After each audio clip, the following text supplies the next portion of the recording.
je viens de calculer l'IMC de The Rock alias Dwayne Johnson. Et figurez-vous qu'il est classé en obésité sévère. Tellement d'heures de muscu, d'entraînement, de sacrifices alimentaires, tout ça pour ça. C'est cool.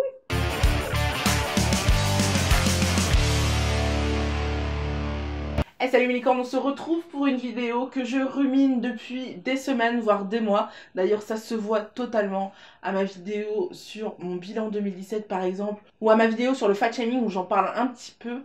C'est cette phrase qui me sort par les yeux, qui est de dire que les obèses sont malades et que l'obésité est une maladie. Et non seulement ça m'exaspère, mais en plus je trouve ça super dangereux parce que ça culpabilise les gens qui sont gros ou qui commencent à prendre un peu dans mon poing. Et ça pousse les gens à mettre les doigts dans l'engrenage des régimes à effet yo-yo, ce qui ne fait qu'empirer les choses en fait. Mais ça, je détaillerai plus tard. Je ne sais pas ce que vous en pensez, mais moi je trouve que la grossophobie est devenue le sport préféré des gens en général. C'est devenu le seul moyen de dénigrer des gens sans trop passer pour un connard fini. Et les prétextes, c'est tout trouvé. Les gros sont malades. Il faut donc les traiter comme des enfants et des pestiférés qu'il faut éduquer pour qu'ils changent. Après tout, l'OMS lui-même a classé l'obésité comme l'une des maladies les plus fréquentes. Et dans ses considérations de jugement de valeur, on ne fait que proposer des solutions qui ne font qu'aggraver les choses. Et les solutions, elles existent. Elles sont plutôt simples et beaucoup moins coûteuses que celles qu'on nous propose, voire qu'on nous impose. D'abord, pour traiter des sujets, je vais m'attaquer tout simplement à la phrase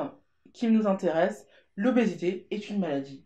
Ben non, on peut très bien être gros toute sa vie et ne jamais contracter de maladie et ne jamais avoir de complications par rapport à ça. C'est d'ailleurs bien heureusement le cas de la plupart des ronds. Il est tout à fait vrai que c'est un facteur à risque pour contracter des maladies telles que le diabète, le cholestérol ou tout simplement des problèmes cardiaques qui sont eux de véritables maladies, mais en soi, l'obésité n'est pas une maladie. Je regrette. Et quant à moi, mon médecin me dit, c'est doux mot, tu as un cholestérol et un diabète. Parfait. Pas bon? Parfait.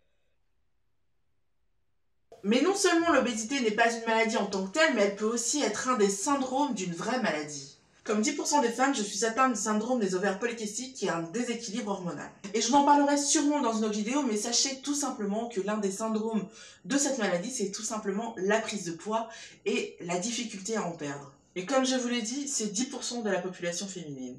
Et je ne parle pas des problèmes de thyroïde, des grossesses ou de la ménopause qui entraînent une forte prise de poids. Bref, l'obésité n'est pas une maladie en tant que telle. Dire ça, c'est comme dire qu'avoir une sexualité ultra active et coucher avec des inconnus est une maladie. C'est également un comportement à risque pour contracter une MST, mais dans la mesure où ce comportement n'est pas obsessionnel, voire carrément autodestructeur, et alors là on parlera de maladie mentale, c'est pas une maladie. Et j'en entends déjà me dire que l'OMS a bien classé l'obésité parmi les maladies pour une raison. Et j'ai envie de répondre à ces personnes, oui, mais il y a 40 ans, l'homosexualité était considérée comme une maladie mentale. Il y a 150 ans, la science et surtout la science médicale considérait qu'il y avait des races supérieures et des races inférieures. Et à cette époque, les médecins eux-mêmes pratiquaient une masturbation sur les femmes atteintes d'hystérie. Et par hystérie, comprenez juste un comportement émotif, hein. Rien de vraiment hystérique. Il n'y a même pas 200 ans, les médecins eux-mêmes excisaient les femmes pour ces mêmes raisons. Et oui, en termes de torture féminine et de barbarie, l'Afrique n'a rien inventé. On était très bien là aussi il y a quelques temps, mais bon, ça c'est un autre débat. Du coup, si les médecins ont pu, par manque d'informations et d'avancées dans la science, croire des choses aussi absurdes que ça, je crois qu'il est légitime, voire sain, de remettre en question certaines de leurs certitudes. On va quand même pas continuer à trinquer juste pour des histoires d'ego, non? D'ailleurs, si on rentre dans le détail, rien que le calcul de l'IMC est totalement débile. L'IMC, pour ceux qui ne savent pas ce que c'est tout simplement l'indice de masse corporelle. Et c'est un calcul qui permet de savoir si quelqu'un est en obésité ou pas, tout simplement, qui permet de mettre une étiquette sur le front des gens en faisant le rapport de la taille en grandeur et du poids. Dans ce calcul, à aucun moment, la masse osseuse et la masse musculaire ne rentrent en jeu. On ne parle que de poids et de taille. C'est ridicule, selon ce calcul. Dwayne Johnson, qui n'a pas un pet de gras sur le corps, serait en obésité sévère alors qu'il est fit comme je ne sais pas quoi. Tout simplement parce qu'il est musclé. Je ne vais même pas rentrer dans les détails et dire si c'est bien ou pas qu'il soit autant musclé. Il l'est. Mais en tout cas, on ne peut pas dire qu'il est obèse. C'est pas possible. Ce n'est pas possible. Il n'est pas obèse, ce mec-là. Excusez-moi. Et pourtant, c'est ce calcul qui va déterminer si oui ou non les médecins vont te considérer comme un obèse ou pas. Mais c'est dingue. C'est dingue. Alors, mettons en perspective ces deux choses.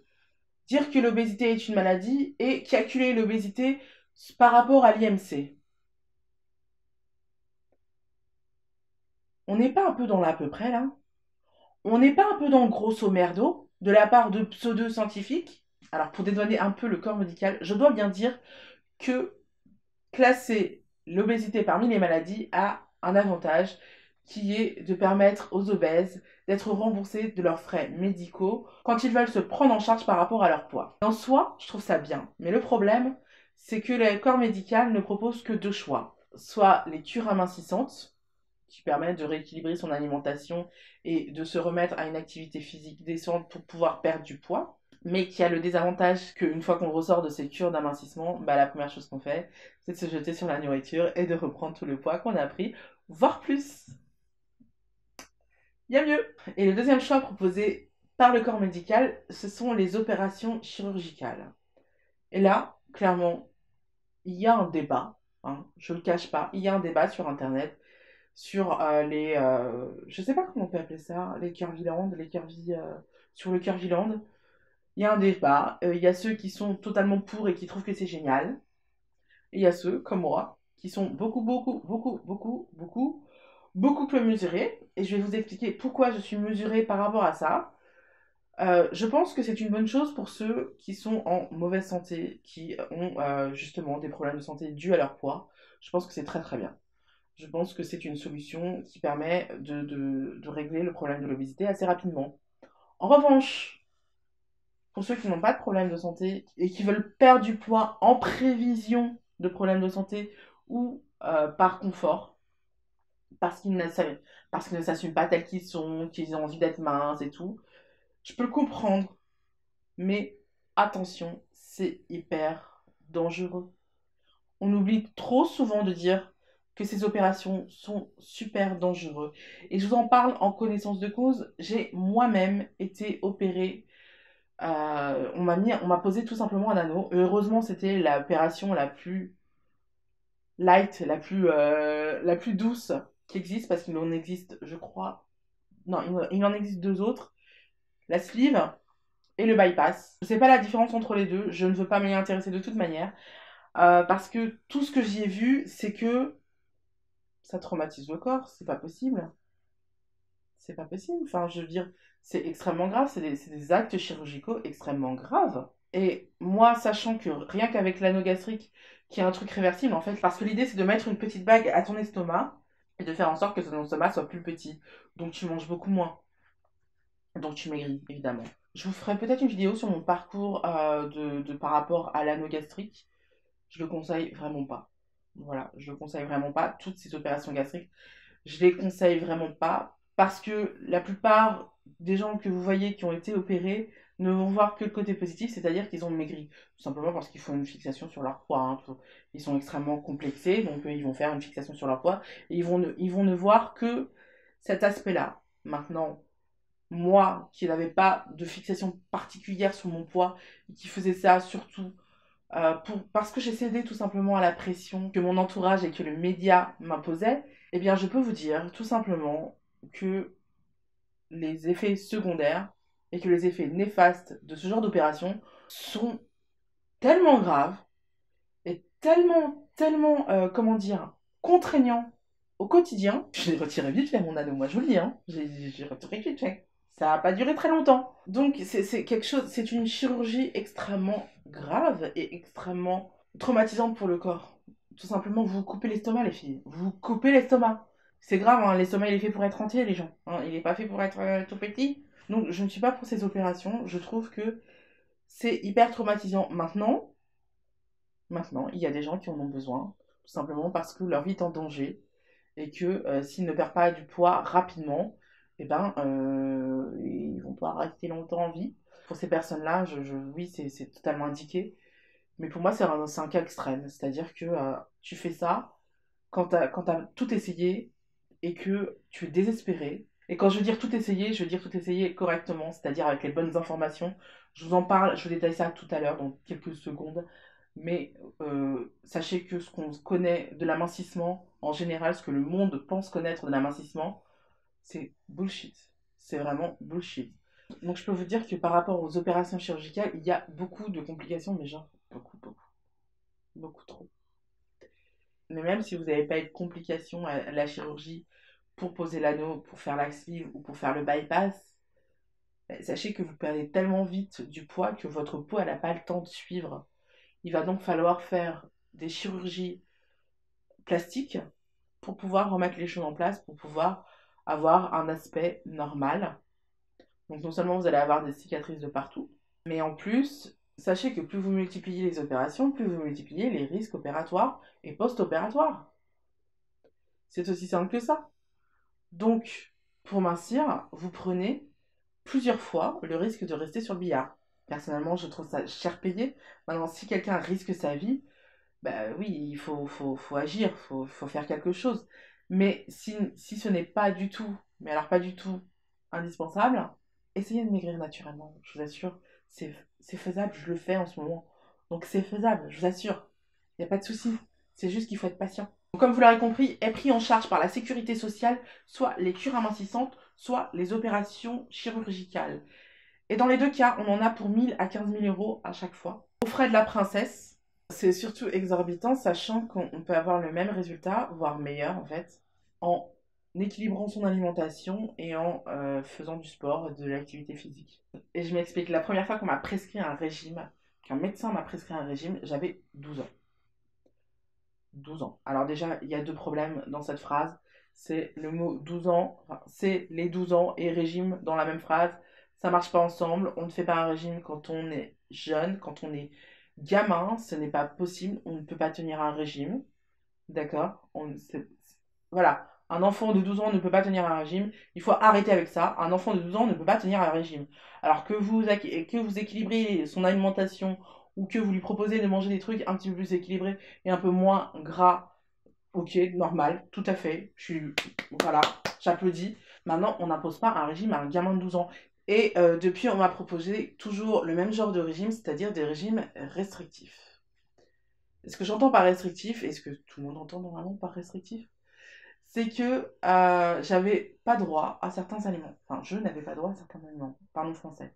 Il y avait certains aliments qui m'étaient interdits. Entre-temps, depuis un an maintenant, non, même pas, depuis 6 mois maintenant, je me suis intéressée vraiment à la nutrition, je me suis intéressée vraiment à ce qu'on sait aujourd'hui de la nutrition et je lis des livres par rapport à ça.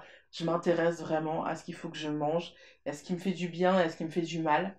Je trouve ça hyper important. Et la première des choses qu'on apprend en termes de nutrition aujourd'hui, c'est que les régimes restrictifs, c'est caca. Le régime restrictif, c'est les contraires de ce que vous devez faire. Hein, vous devez aller là, et ben c'est comme si vous alliez là-bas. Voilà, c'est dit. À partir du moment où vous donnez un régime restrictif à quelqu'un, son régime est voué à l'échec. Tout simplement parce que l'humain est ainsi fait qu'il est omnivore. Il est donc programmé pour manger de tout. C'est-à-dire qu'à partir du moment où vous allez lui enlever un aliment de son alimentation en général, de son alimentation habituelle, et je ne parle pas de si moi tu m'enlèves la betterave par exemple, je vais pas pleurer. Hein, je ne vais pas pleurer parce que de toute manière, j'y touche pas à ce truc-là. Mais admettons que tu es quelqu'un qui aime le chocolat. Si un jour on te dit tu ne mangeras plus de chocolat, tu peux être sûr que tu vas faire une fixation dessus. C'est obligatoire. Voilà, c'est psychologique, mais c'est aussi physiologique. Tout simplement parce que même dans le chocolat, il y a des choses dont l'être humain a besoin, qui lui apportent nutritivement quelque chose. Par exemple, le magnésium, c'est excellent pour les gens qui sont un peu sensibles, voire limite dépressifs. Tout simplement parce que le magnésium, qui est contenu dans le chocolat, apporte cette petite chose qui va titiller les hormones du bien-être et qui vont faire en sorte que tu vas te sentir bien dans ta peau. Et donc c'est super important. C'est pareil pour le sucre d'ailleurs. Ça fait frétiller ces hormones-là. Et pareil pour le gras également. Donc, sachez que dans chaque aliment, il y a des choses positives. Après, il y a des aliments plus positifs que d'autres. Mais chaque aliment est nécessaire à la survie d'un être humain.